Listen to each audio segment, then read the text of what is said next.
কেউ যদি রমাদান মাসে এক খতম কোরআন শরীফ পড়ে, হাদিসে পাকে আছে কুল্লু আমাল ইবনে আদম ইউদাফুল হাসানা আশরা আমসালিহা ইলা 700। বান্দার আমল এর সওয়াব আল্লাহ তাআলা 10 গুণ থেকে 70 গুণ বাড়িয়ে দেন। কয় গুণ? 70 গুণ। ইল্লা সাওমা, আল্লাহু আকবার, জোরে বলেন।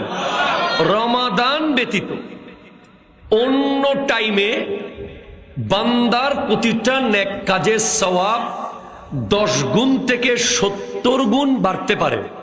যদি 10 গুণ বাড়ে 33,07,090।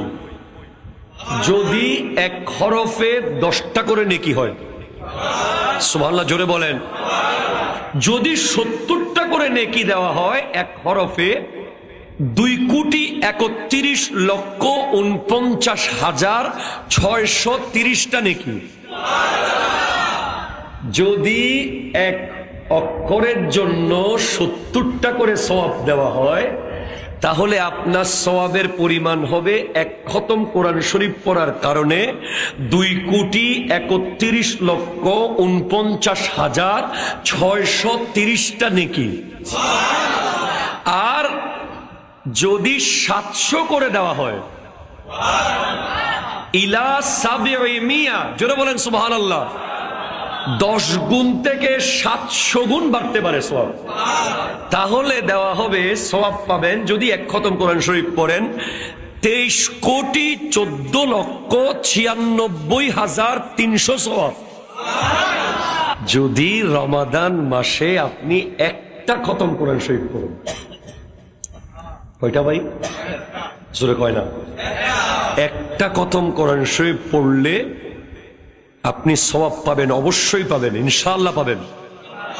এটা এর পরেরটা আমার পক্ষে আর ক্যালকুলেটর করে বলা অসম্ভব।